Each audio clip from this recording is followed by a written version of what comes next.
Good morning mga katropa, welcome po sa pananibago lamang araw ng ating patuloy na pag-vlog nitong ating ginagawa. Bago po tayo magsimula mga katropa, tayo manalangin sa ating Panginoong Diyos na siya may likha sa atin. Lord, maraming salamat sa lahat po na mayroon kami sa buhay ngayon. Sa lakas ng aming mga katawan na nagagamit namin sa aming trabaho sa araw-araw. Sa mga biyaya po na natatanggap namin, maraming salamat. Sa lakas ng aming isip at maraming salamat din Lord sa buhay po na pinagkaloob mo sa amin. Maraming salamat. At maraming salamat din mga katropa sa lahat po ng mga subscribers na patuloy na sumuporta sa aking video. Maraming salamat sa inyo. At huwag niyong kalimutan mag-subscribe, mag-like and share po sa aking video. Gagawin natin ngayon mga katropa ay tuloy po natin yung pag-siminto po doon sa labas po ng dugtong doon sa ating siniminto na dito sa main gate. At yung iba nating kasama naman po ay tuloy din sila sa kanilang pangalawang paggawa ng poste dahil dalawang block po yun. Kaya yung pangalawang block na po ay yun ang gagawin nila. Kaya update na ako mamaya mga katropa sa aming gagawin pa.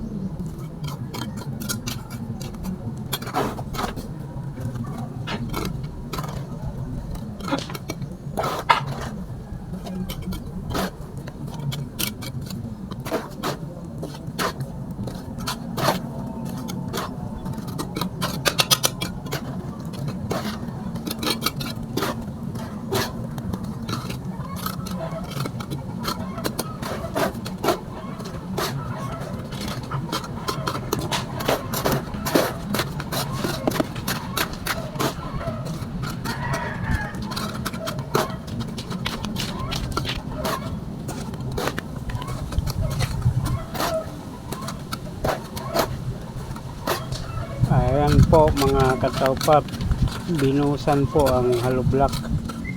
Yan po yung dugtong doon sa ating main gate. Ayan po ang gagawin natin ngayon. Pagkatapos po nito ay babakalan po natin. Maglagay pa pala ng bato saka bakal.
Mag-level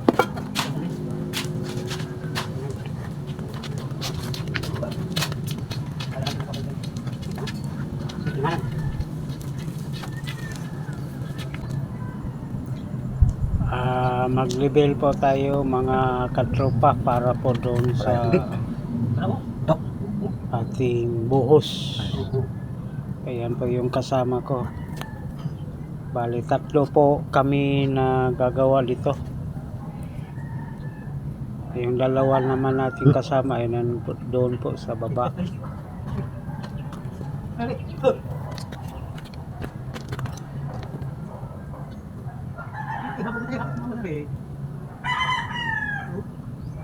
Nag-apoy po, nagsiga po kami mga katropa ng mga ito yung dahon po ng niyog, mga kahoy.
Ngayon po mga katropa, nagsisimula na po tayo maglagay ng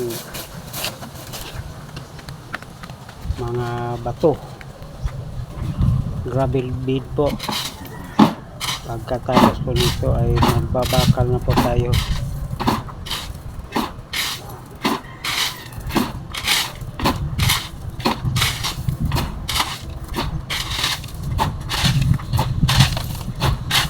Ito yung mga trabaho namin mga katropa dito. Napakainit.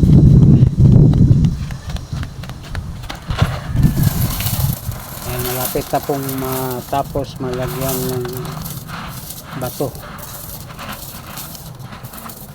Saka huli pa na to. pa po yun. Ito, huli pa na.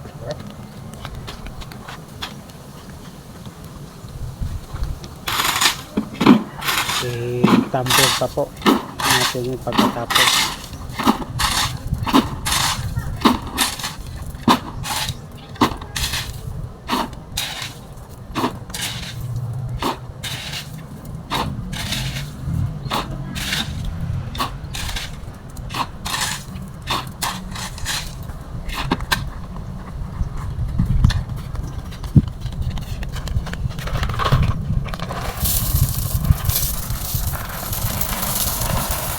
Mabaw siguro ah.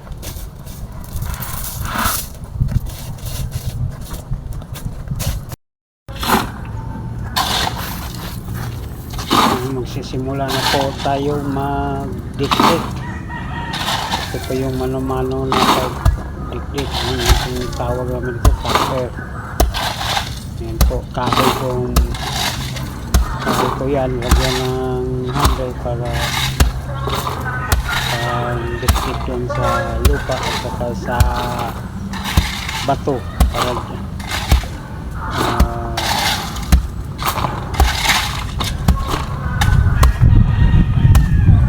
bumaon po sa lupa. Kaya yun pong ginawa natin para naman na-press po yung bato dun sa lupa.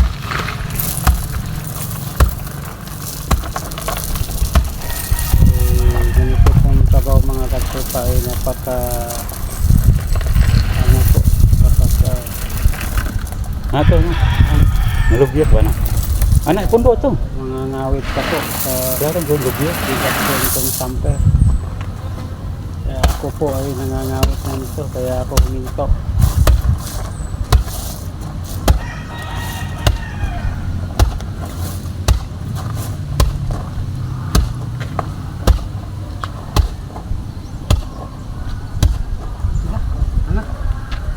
Ayan. Nangangawit na. Pinuposan ko yung isa na palitan mo Manala ka snack ka. ay nangangawit po yung braso ko.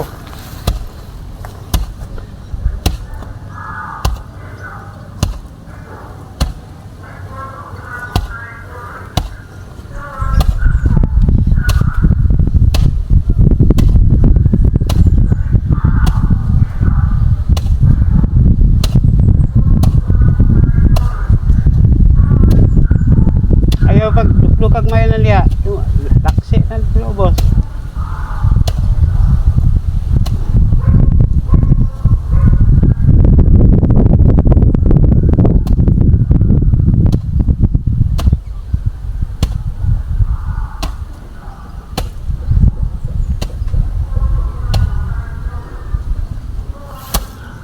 Na, luklukan lang eh, palit na tubig na. Ano eh? Kanang kanto. Kan diri ba sa ubos? Na tiya.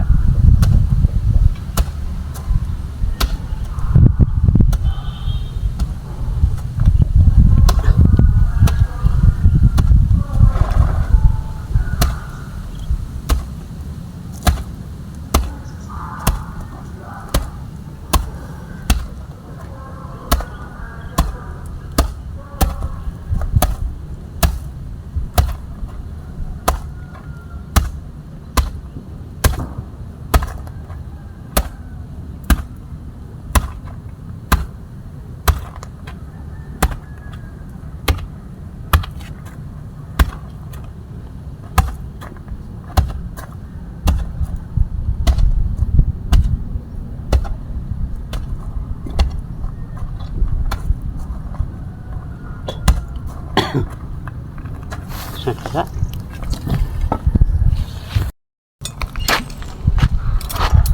Ay, nagbabakal na po kami mga katropa. Ayan, malapit na po itong matapos. Pagkatapos po itong bakal, magbuhos na po kami. Init mga katropa, pero yung isang kasama ko nagubad. Tinanggal yung pangitaas na damit. Ano din, init at malinsangan po. Walang masyadong hangin.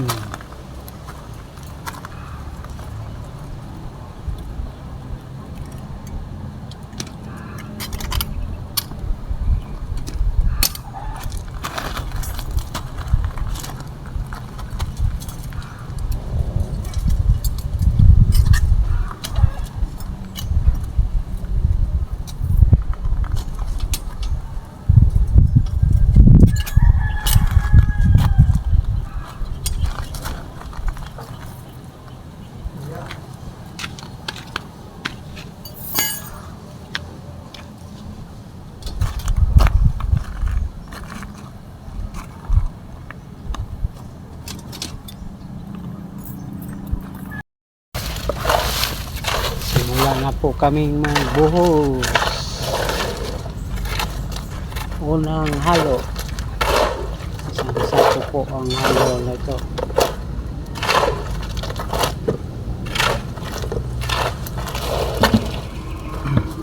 Meron pa akong pangbara. Ito ang gagamitin kong pangbara. Itong ano natin mga katropa, yung extension sa ating pag-siminto dito ito po ipababa sa karsada.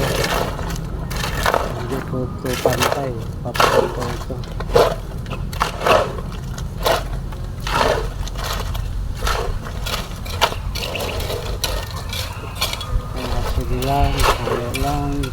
Ikaw lang halo, ako ang bahala. Sige, buhos mo lang.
Pangalawang halo.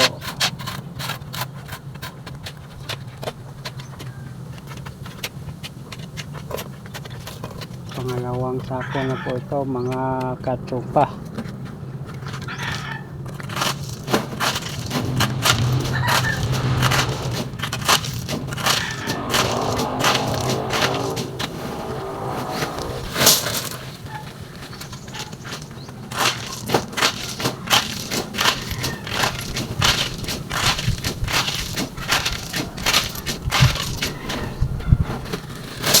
Pala ano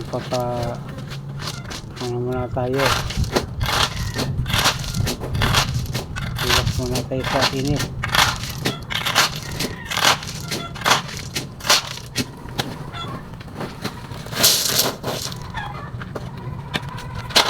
Ang halo pala namin mga katrupa ay 1, 2, 3 po, bali isang sakong simento, 2 sakong buhangin at 3 sakong graba, yung bato po, yung panghalo natin 1, 2, 3. At ang kapal naman ng ating binuhusan mga katrupa ay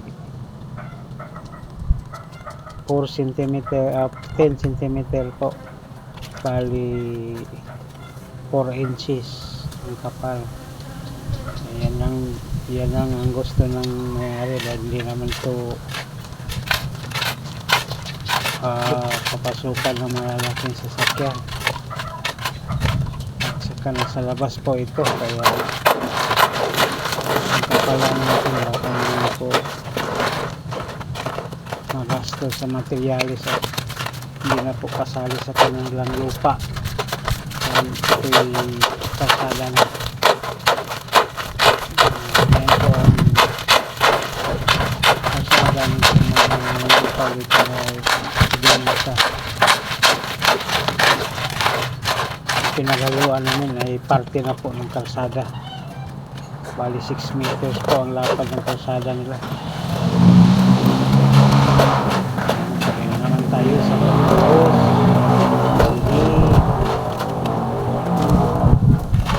Sige pa.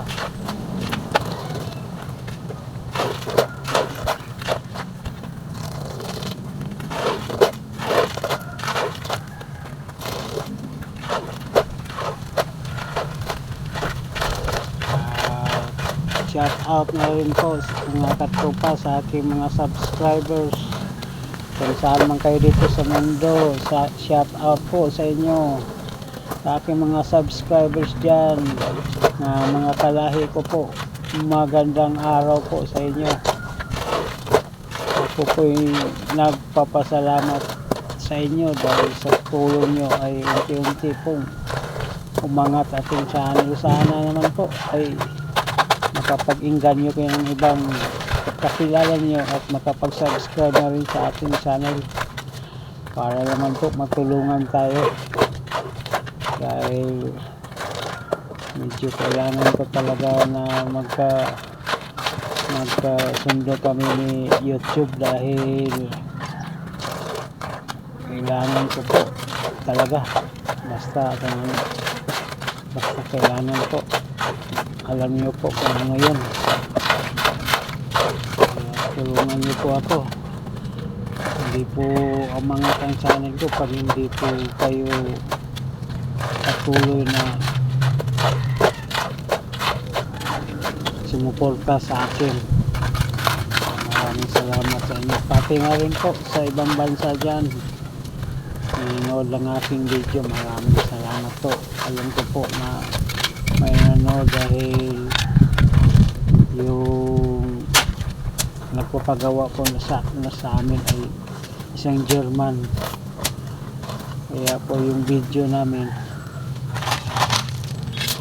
umabot po sa Germany. Nanonood po. Maraming salamat sa inyo. Pindutin na lang yung translation dahil hindi po tayo marunong masyado sa English. Mapurol po ang ating dila sa English. Pero nagkaintindihan naman po kami ng amo kong German. Kahit baluktot ang English natin ay nagkaintindihan naman po kami. Sa awa po lang Diyos ay naintindihan niya ako at naintindihan ko rin po siya.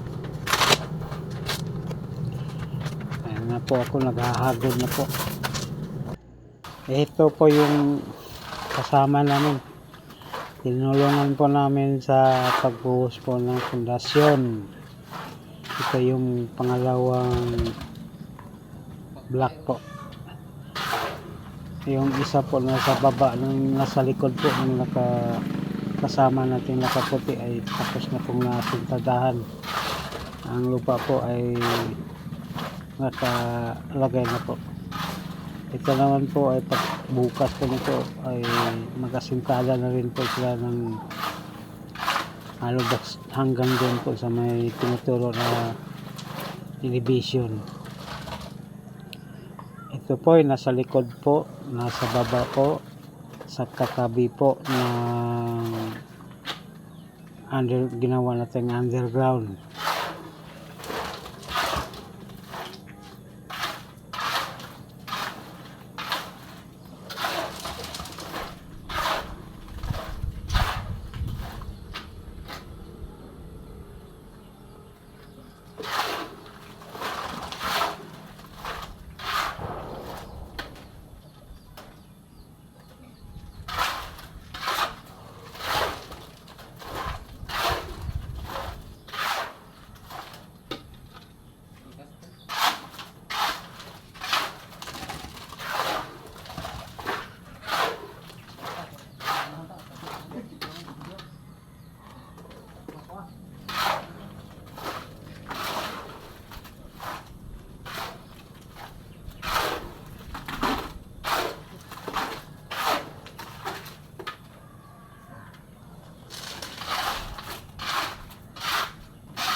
Ako'y magpapaalam na mga katropa at maraming salamat po ulit sa inyo sa lahat po na sumuporta sa aming video.